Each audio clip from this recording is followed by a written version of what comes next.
예수님이 태어나시기 약 680년 전에 예언하신 말씀입니다. 잘 들으세요. 그는 진실로 우리의 질고를 지고, 질고가 뭐냐? 질병으로 치르는 고통입니다. 질병으로 인한 고통을 예수님이 대신 우리에게서 거두어 짊어지셨다. 왜? 그 질병을 우리의 죄값으로 치르는 것인데요. 그 우리의 죄값을 예수님이 대신 벌받으시노라고 우리의 질병의 고통을 예수님이 다 거두어 지시고 십자가에 못 박히셨다, 그 얘기입니다. 그러니까 여기 우리가 깨달아야 할 것은 이 4절에 그는 실로 우리의 질병의 고통을 거두어 짊어지시고 우리의 슬픔을, 우리 죄값으로 당하는 모든 불행의 슬픔을 그분이 대신 담당해 주셨다. 그래서 그는 실로 우리의 질병의 고통을 짊어지시고 우리의 슬픔을, 죄값으로 인한 불행과 슬픔을 대신 담당해 주셨거늘 우리는 오해하고 잘못 생각하기를 그는, 그 예수님은 벌을 받아서 하나님께 매를 맞으며 고난을 당한다고, 예수님 자신의 죄값으로 하나님께 벌받고 고난당하는 것으로 사람들이 오해하며 착각했다는 이야기입니다. 이것도 680년 전에 기록된 내용으로 하나님의 말씀이 680년 뒤에 이루어지는 사실과 비교해 볼 때 하나님은 먼 훗날 수백 년, 수천 년 후에 되질 일까지 하나님의 계획에 따라 전부 내다보신다. 이것을 하나님의 예지력이라고 합니다. 예지, 미리 아시는. 그래서 그렇게 다 내다보시고 기록한 그대로 되어졌다는 것입니다. 그 다음에 5절에 보면 그가 찔리면 가시에 찔렸다, 머리에. 우리나라는 사계절이 추운 때가 많기 때문에 그게 잘 자라질 못해요. 그냥 이렇게 한 3, 40cm 자라가지고 가지가 불고 거기에 또 꽃이 조그맣게 여러 개가 핍니다. 가시가, 긴 가시, 중간 가시, 짧은 가시, 사방에 가시가 송송 나 있어요. 손을 댈 수가 없어요. 근데 그것을 이제 예수님을 잡아가지고 이제 예수님이 가야바의 뜰락으로 가실 때 그때 시문을 당하고 그 다음에 빌라도에게 재판을 받게 될 때에 그 가시채를 따바리처럼 둘둘 말아가지고 예수님 머리에다가 확 눌러 씌우니까 아마 100개 가까운 가시가 예수님 머리를 사방에서 찔렀습니다. 꽂혔어요. 거기마다 피가 솟아나옵니다. 그게 왜 그랬을까? 택하신 자기 백성들이 머리로 잘못 써가지고 지은 죄를 예수님이 대신 벌받자니 예수님 머리에 애매한 죄도 없으신, 여기 오늘 11절에 보면 가라사대 그가 자기 영혼의 수고한 것을 보고 만족히 여길 것이라. 나의 의로운 종이, 하나님이 예수님을 두고 하시는 말씀에 나의 의로운 종이, 예수님은 하나님의 말씀에 의해서 의로운 분이었습니다. 자기 지식으로 많은 사람을 의롭게 하며 또 그들의 죄악을 친히 담당하리라. 이 분명히 하나님이 말씀하셨어요. 나의 의로운 종이 자기 죄값이 아니라 예수님이 자원하셔서 아버지 택하신 백성들의 죄를 자기가 대신 벌받아 죽임 당하심으로 그들을 의롭게 하시고, 회개하면 죄를 용서받아 의롭게 하시고, 성령으로 인치시고 인도하시어서 하나님의 아들, 딸이 되게 하시고, 또 하나님 자녀의 자격으로 하늘나라를 물려받는 상속자가 되게 해 주신다. 자, 이렇게까지 680년 전에 예언되어 있습니다. 그래서 오늘 우리도 기도하면은 그 본인이 하나님의 은혜를 받을 회개가 이루어져 있고, 또 하나님 앞에 그 믿음이 영적 소망을 위한 믿음으로 육신의 현실적인 억압과 또 유린과 착취와 고통에서 벗어나게 해서 독립국가, 해방시켜서 독립국가를 이루고 예수님의 능력으로 이스라엘을 잘 먹고 잘 입고 잘 살게 태평성대의 복을 누릴 수 있게 해 주실 왕으로, 정치적 왕으로 예수님을 영접했던 그들이 그 기대가 어긋납니다. 왜? 예수님은 그 목적으로 오신 분이 아니시고 택하신 자기 백성들의 죄를 대속하실 죽음의 희생양으로 오셨기 때문에요. 그것이 자기네들의 기대에 어긋났다 이거예요. 그래서 갑자기 예수님을 원수로 빌라도 총독에게 강요하기를, 그 빌라도가 그랬습니다. 우리가 6월절이 되면은 죄수 한 사람씩 무조건 백성의 욕구를 따라 석방하는데, 오늘은 살인 강도로 들어와 있는 바나바와 그리고 너희가 자칭 그리스도라고 잡아온 예수 두 사람이 있는데 둘 중에 누구를 너희에게 놓아주랴 하고 물으니까 제사장들이, 장로들이 백성들을 선동해서 바나바를 놓아주고 예수는 어떻게 할 것이냐고 빌라도가 물었을 때 십자가에 못 박게 하소서.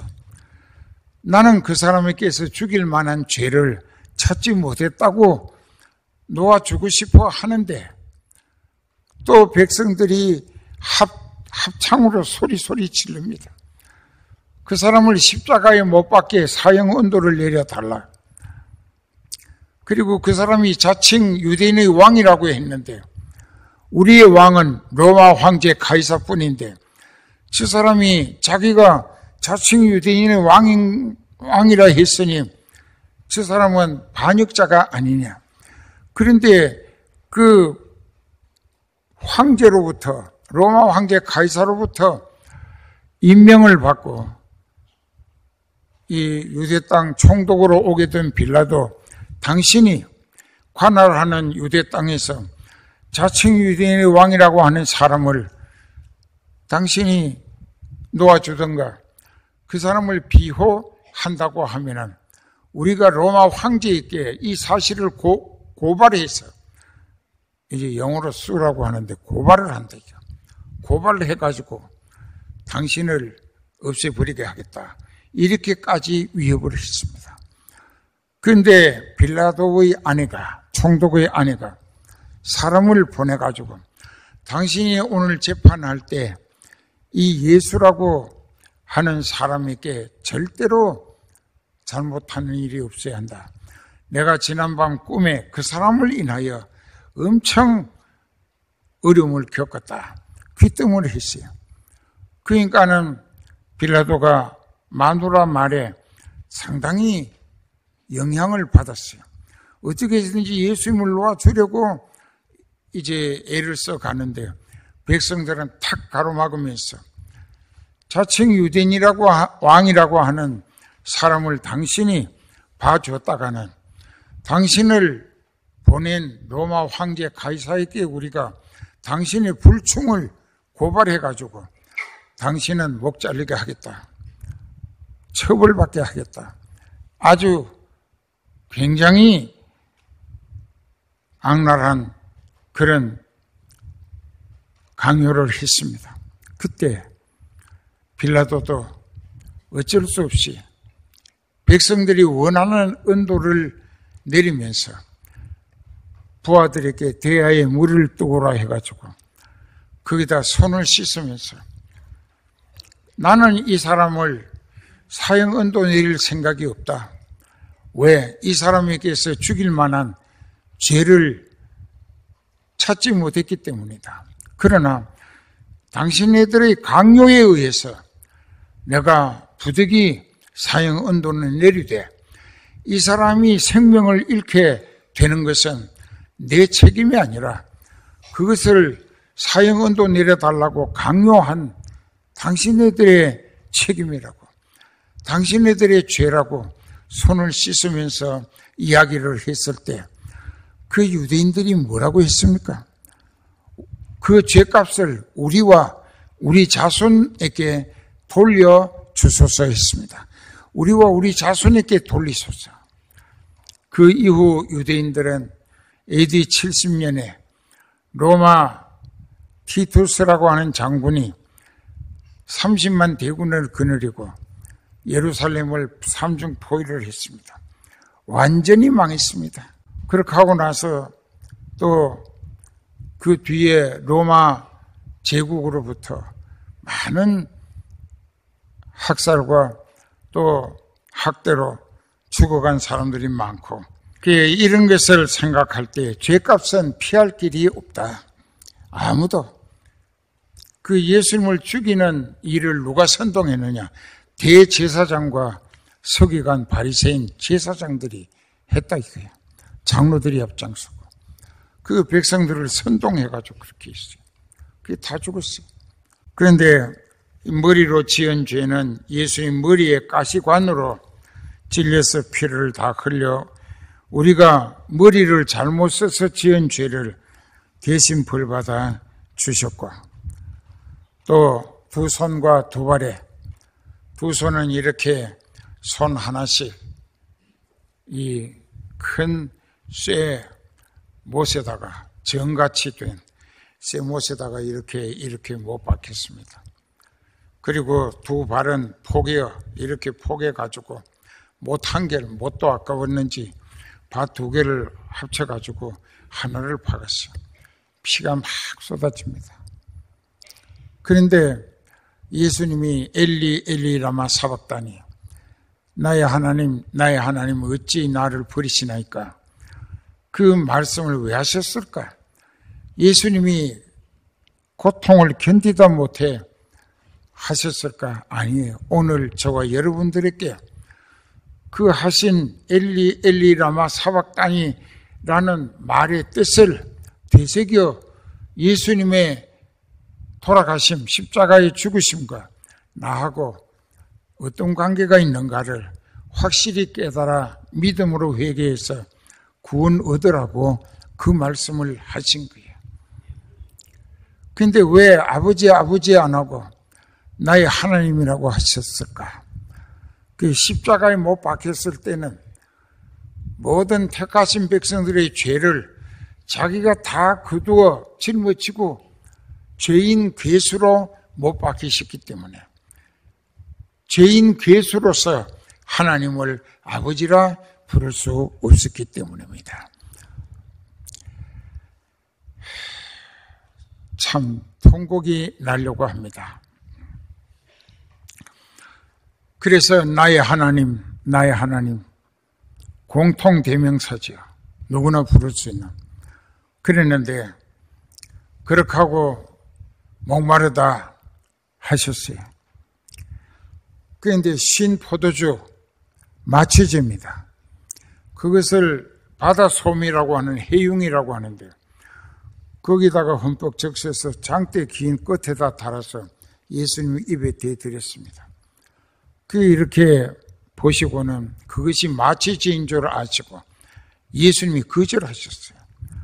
왜? 마취된 상태로 의식 없이 고통을 잊어버리면 우리의 죄값이 혹시 남을까 봐 그거 몽땅 맑은 정신으로 우리의 죄를 100% 대속하시기 위하여 그 모진 고통을 마치 죄마저 물리치시며 끝까지 감당해 주셨다는가. 저는 그 뜻으로 생각할 때 예수님이 하라고 하시는 일을 게을리할 수가 없다 이게. 직분도 직책도 사명도 게을리할 수가 없어요.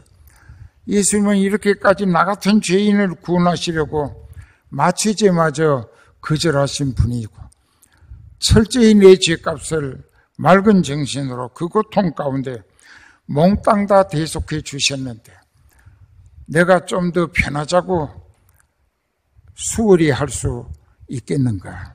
염치가 없다 이게. 이제 그랬습니다. 그가 찔림은 우리의 허물을 인하며 그가 상함은 우리의 죄악을 인함이라. 그가 징계를 받음으로 하나님께 벌을 받음으로 우리가 하나님과 평화를 누릴 수 있게 하셨고 그가 채찍에 맞아 피를 흘리심으로 우리는 죄값의 온갖 질병과 고통에서 회복되는 은혜를 받을 수 있게 해 주셨다.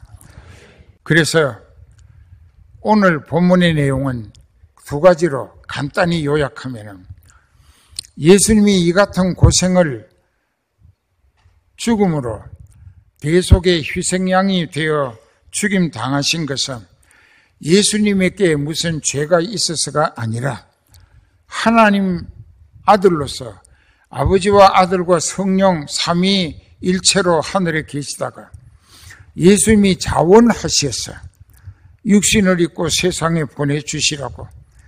그러면 아버지 마음 아파하시는 택하신 백성들이 아담의 죄로 자신이 지은 자범죄로 지옥 가는 것을 내가 가서 그들의 죄를 대신 벌받아 대속의 희생양으로 죽임 당해 주므로 그들의 죽음과 지옥 갈 것을 내가 막아주어서 그들이 내가 대속한 은혜를 성령이 깨닫게 하고 믿으시게 하고 그래서 깨달아 믿으시고 회개했을 때 죄를 아버지께서 내게 넘기시고 그들은 용서하시라. 그래서 아들 하나 잃고 많은 자녀를 얻으실 수 있지 않겠는가 하고 아들의 소원이었습니다.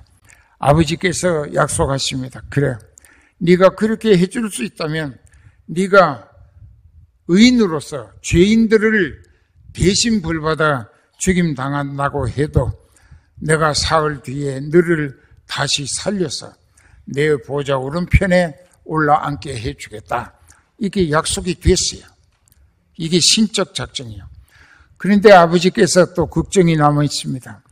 그런데 네가 세상에 가서 택한 내 백성들의 죄를 대신 벌받아 죽임 당하고 대속의 희생양으로 목숨을 잃었다고 한들 누가 그것을 알아보고 믿어져서 회개하고 구원 얻을 사람이 있겠느냐. 그러니까 성령이 그건 염려 마시라고. 예수님이 세상에 육신을 입고 사람으로 가셔서 십자가에 못 박혀 대속의 희생양으로 죽임 당하시고 나면 부활 성천하게 하신다고 아버지 약속하셨으니 예수님이 성천하신 다음에 저를 성령을 세상에 보내주시라고. 그러면 제가 세상에 가서 아버지 택하신 사람들에게 예수 그리스도의 구속하신 대속의 은혜를 복음의 진리로 전하고 깨닫고 또 믿어지도록 체험과 감동의 은혜로 역사해서 회개시키고 신앙 고백하게 하고 거듭나게 하고 성령이 이끌려 영적 소망을 목적으로 천국 갈 자격 갖추게 하고 그래서 내가 예수 그리스도의 대속의 죽음이 많은 영혼을 하나님의 아들, 딸 되도록 넘치는 성과로 추수해 드리도록 제가 가서 역사하겠습니다. 이게 성령의 역할이라는 뜻입니다. 그 아버지의 역할, 아들은 대속의 역할, 성령은 회개시켜서 천국 들어갈 자격 갖추게 하는 역할, 이 세 분이서 역할 분담을 하신 게 신적 작정이라고 합니다. 그렇게 해서 지금은 성령이 역사하시는 기간입니다. 고린도서에 사도 바울이 고백을 했다고. 내가 남을 이렇게 세운 후에 내 자신이 스스로 넘어지는 자 될까 봐서 내 자신을 날마다 채찍질하노라. 다른 영혼 천국 가게 하고 내가 못 가는 자 될까 봐서 자신의 믿음을 자기 자신에게 채찍질한다. 우리도 그렇게 살아. 내가 천국 가야 하기 때문에 애가 타는 거예요. 내게 맡겨진 양떼들이 지옥 가면 하나님 앞에 가서 그 책임 추궁을 당할, 그게 두렵다 이게요. 그래서 애가 타도록 야단치고 그렇게 한다고요. 그러는데 여기에서 우리가 예수님의 고난과 희생이 성과가 어떻게 될 것인가? 그 다음에 오늘 본문에 보면은 11절 12절을 봅시다. 가라사대 그가 자기 영혼의 수고한 것을 보고 만족히 여길 것이라. 예수님이 대속의 희생으로 죽임 당하셨지만은 부활 성천 이후 성령을 보내셔서 성령이 역사하심으로 예수님 재림시까지 구원 얻게 될 영혼 구원의 성과는 예수님의 그 희생을 통한 고난의 수고가 만족할 수 있도록 성령이 책임지고 역사해 내신다 그 얘기입니다. 만족하실 것이라. 나의 의로운 종이 죄가 없는 아들 예수님이 자기 희생으로 많은 사람을 의롭게 하며 또 그들의 죄악을 친히 담당하리라. 이러므로 내가 그로 존귀한 자와 함께 분깃을 얻게 하며 강한 자와 함께 탈취한 것을 나누게 하리니 이는 그가 자기 영혼을 버려 사망에 이르게 하며 범죄자 중 하나로 헤아림을 입었습니다. 그러나 실상은 그가 많은 사람의 죄를 지며 범죄자를 위하여 희생하였느니라. 그런데 예수님이 죄도 없는 자기가 자원해서 죄인 괴수로 택하신 모든 백성의 죄를 대신 담당하시는 희생양으로 성공하셨기 때문에 만왕의 왕으로 훗날 그리스도의 왕국을 하나님 아버지께서 만들어 주신다 이거예요. 그때 왕이 되시는 거예요. 그러니까 미리 예수님은 승리한 왕으로, 예수님은 나귀 새끼를 타시고 승리의 왕으로 예루살렘에 입성하셨다 그 말이에요. 앞으로 그가 매 맞고 죽임 당하시고 무덤에까지 내려가시고 사흘 만에 부활하시고 그리고 하늘나라에 올라가시고 예수님이 재림하실 때 새하늘과 새 땅으로 그리스도의 왕국이 이루어지면 그게 예수님이 왕이 되신다 이게요. 그런데 그 미래의 계획에 따라 자기가 왕 될 것을 미리 스가랴 9장 9절에 시온산아 기뻐하라 예루살렘아 즐거워하라 네 왕이 네게 임할 때에 나귀 새끼를 타고 임할 것이다. 그는 구원을 베푸실 분이라. 아예 그렇게 518년 전에 예언이 되어 있다. 그대로 되어진 거예요. 오늘 이사야 53장의 말씀도 680년 전에 기록된 하나님이 하신 말씀이 그대로 예수님께 이루어졌다. 그런데도 못 믿는다면 그 인생은 지옥 가기를 고집하는 미련탱이가 되는 거예요.